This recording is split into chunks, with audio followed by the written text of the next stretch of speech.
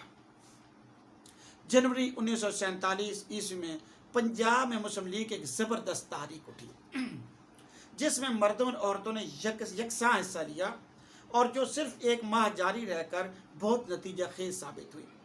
برطانوی حکومت اس سے متاثر ہوئی اور اسے یقین ہو گیا کہ اسلامیان ہند کے قومی مطالبے کو اب دیر تک مارز التوا میں نہیں رکھا جا سکتا، مارز التوا لٹکایا نہیں جا سکتا، معلق نہیں کیا جا سکتا۔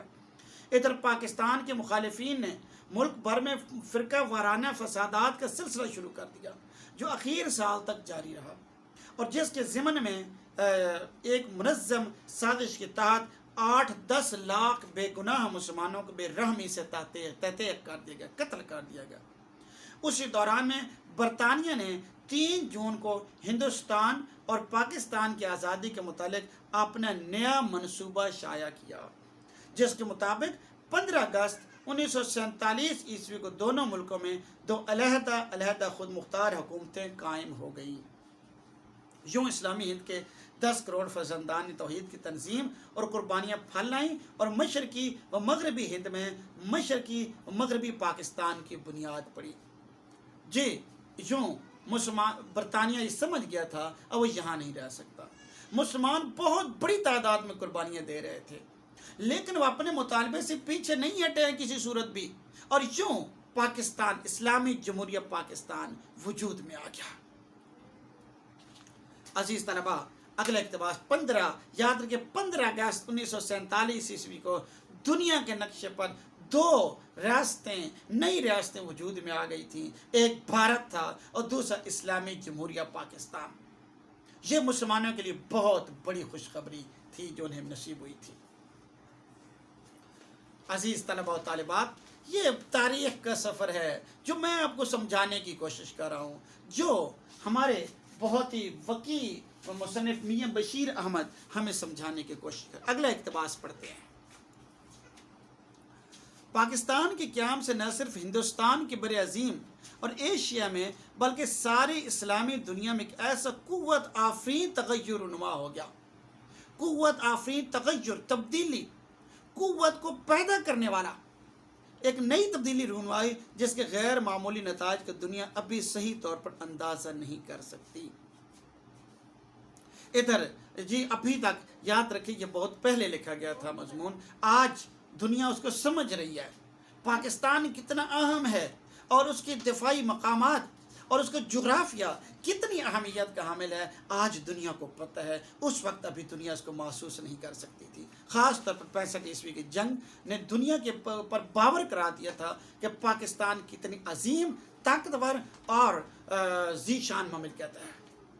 ادھر یمر پاکستان کی ملت اسلامیہ پر روز بروز واضح ہو رہا ہے کہ اگر اسے اپنی اور دنیا کی طرف اپنی اسلامی اور انسانی فرض ادا کرنا ہے تو پاکستان کی حکومت لازمی طور پر اسلامی جمہوریت کے ترقی پرور اصولوں پر قائم ہوگی۔ اسلامی جمہوریت کے اوپر اسلام بھی ہوگا، جمہوریت بھی ہوگی۔ جمہوریت کو خالصتاً طریقے سے چلایا جائے تو اسلامی اصولوں کے مطابق چلتی ہے، جس میں مسلم اور غیر مسلم دونوں سے مساوی سلوک کیا جائے گا، جس میں بڑے بڑے سرمایہ داروں کے لیے جگہ نہ ہوگی بلکہ جس میں غریبوں اور کارکنوں کا خاص طور پر خیال رکھا جائے گا، جس میں عورت کے حقوق اور اس کی شخصیت محفوظ ہوگی، جس میں دولت ادھر تمام لوگوں میں مناسب طور پر تقسیم ہو کر اور ادھر بیت المال میں جمع ہو کر عوام الناس کے معیار زندگی بڑھانے کے کام آئے گی۔ جی میاں بشیر احمد کے یہ خیالات ہیں جو بڑے وقی ہیں۔ یاد رکھیں میاں بشیر احمد جو ہیں اس زمانے کے اندر جو تاریخ پاکستان چل رہی تھی اس کے بڑے اہم اور سیاسی رہنما تھے۔ 1940 کے جلسے میں نے آپ کو شروع میں پڑھایا تھا، بتایا تھا پہلے لیکچر میں، انہوں نے شمولیت اختیار کی تھی اور ان کے یہ خیالات بنیادی طور پر تحریک پاکستان کے لیڈرز کے خیالات ہیں کہ یہاں مسلم میں اور غیر مسلم میں تمیز نہیں ہوگی، یہاں عورتوں کے حقوق کی پامالی نہیں ہوگی، یہاں سرمایہ دار حکمران نہیں بنیں گے، یہاں پر سرمایہ دار امیر اور غریب میں خلید قائم نہیں ہوگی، یہاں پیسے کی منصفانہ تقسیم ہوگی، یہاں لوگوں کا، تمام لوگوں کا، تمام عوام کا جو ہے معیار زندگی بلند ہوگا۔ لیکن کیا ہوگا بتانے کی ضرورت نہیں ہے۔ کیا عورتوں کے حقوق محفوظ ہیں؟ کیا مسلم اور غیر مسلم کے حقوق محفوظ ہیں؟ کیا اقلیتوں کو کوئی نقصان نہیں پہنچایا گیا؟ اسی طرح سے عزیز طلباء، کیا یہاں سرمایہ دار حکومت جو سرمایہ دار ہیں اور غریب ہیں ان کے درمیان کوئی خلیج نہیں ہے؟ یقیناً ابھی کچھ وقت لگے گا، جد و جہد جاری ہے، تھوڑا سا وقت لگے گا کہ مسلم کہ جہاں پر جو پاکستان یعنی پاکستان ہیں ان کو جو ہے وہ حقوق مل جائیں گے جس کے لیے یہ عظیم الشان وطن وجود میں آیا تھا۔ مسلمانوں کا نسب العین اسلام ہے، وہ اسلام نہیں، نسب العین اولین مقصد وہ اسلام نہیں جس کا ڈنکا مطلق العنان بادشاہوں اور خود غرض امراء نے بجایا، مطلق العنان شہنشاہوں نے جن کے لفظ حکم کا درجہ رکھتے تھے، بلکہ وہ اسلام جس کا حامل قرآن ہے، جس نے صرف اندھے کے خدا کے آگے سر جھکانا سکھایا، وہ اسلام جس کا نمونہ حضرت صلی اللہ علیہ وآلہ وسلم اور خلفائے راشدین کے عہد میں مسلمانوں کی زندگیوں میں نظر آتا ہے، وہ سچائی، وہ دلیری، وہ خود اعتمادی، وہ انکسار و امن پسندی، وہ محنت و مساوات، وہ صبر و تقوی، وہ مسلم و غیر مسلم سب کی خدمت، سب کے حقوق کا تحفظ، سب سے رواداری اور محبت، یہ ہے پاکستان کے مسلمانوں کا نسب العین۔ ہمارے قومی شاعر نے اپنی قوم کے ہر فرد پر خوب روشن کر دیا تھا۔ پرے ہے چرخے نیلی فام سے منزل مسلمان کی، پرے ہے چرخے نیلی فام سے منزل مسلمان کی، ستارے جس کی گرتے راہ ہوں وہ کارواں تو ہے۔ جی، بنیادی طور پر اسلام کا قلعہ ہے پاکستان۔ یہاں پر اس ملک کو بنایا گیا ہے تو یہاں پر تمام تر میاں بشیر احمد کہتے ہیں کہ جو اسلام کے قوانین ہیں، جو اسلام کی اخلاقیات ہے، اسلام کی اعلی اقدار ہیں، ان تمام کی امپلیمنٹیشن ہونی ہے، اس کا نفاذ ہونا ہے، کیونکہ یہ مملکت خداداد اسلام کے نام پر حاصل کی گئی تھی۔ مدینہ کے بعد دوسری ریاست ہے، نظریاتی ریاست ہے جو اسلام کے نام پر بنی ہے۔ اس وجہ سے وہ کہتے ہیں کہ مسلمان کی جس طرح منزل چرخ نیلی فام سے آسمان سے بھی بلند ہے، اسی طرح پاکستان کی منزل بہت بلند ہے، پاکستان کے مسلمانوں کی منزل جو ہے وہ بہت بلند ہے، اور انشاءاللہ آج نہیں تو کل میاں بشیر احمد کے یہ خیالات یا جن لوگوں نے پاکستان بنایا ان کے خواب تعبیر کا روپ دھار لیں گے۔ میں بھی دعا کو ہوں، آپ بھی دعا کو ہیں۔ میں نے عزیز طلباء اس پورے چیپٹر کے اندر، اس پورے مضمون کے اندر یہ بات سمجھانے کی کوشش کی ہے کہ آپ کی تاریخ پاکستان کیا ہے، یا تھوڑے وقت میں، بہت تھوڑے وقت میں ہم نے تاریخ کی کچھ جو چیپٹرز ہیں، تاریخ کی کچھ نقوش جو ہیں ان کو سمجھنے کی کوشش کی ہے۔ پاکستان ایسی 47 میں وجود میں نہیں آ گیا تھا، اس کے پیچھے 57 بھی کھڑا ہے، اس کے پیچھے آپ دیکھیے جنگ عظیم بھی ہے، اس کے پیچھے تحریک خلافت بھی ہے، اس کے پیچھے بہت سی کڑیاں ملتی ہیں، اور تب پاکستان وجود میں آیا تھا۔ اللہ تعالیٰ سے دعا ہے کہ جن روایات کا یہ ملک امین ہے، اللہ تعالیٰ ان میں رنگ بھر دے اور یہ وطن جو ہے عظیم الشان بن جائے، جس طرح کے خواب ہمارے بزرگوں نے دیکھے تھے وہ قبول ہو جائیں۔ انشاءاللہ اگلے چیپٹر میں، اگلے لیکچر میں اس سبق کا خلاصہ اور اس کی مشق پڑھنے کی کوشش کریں گے۔ اللہ تعالیٰ آپ کو اپنے حفظ و امان میں رکھے اور خوش رکھے۔ اللہ حافظ۔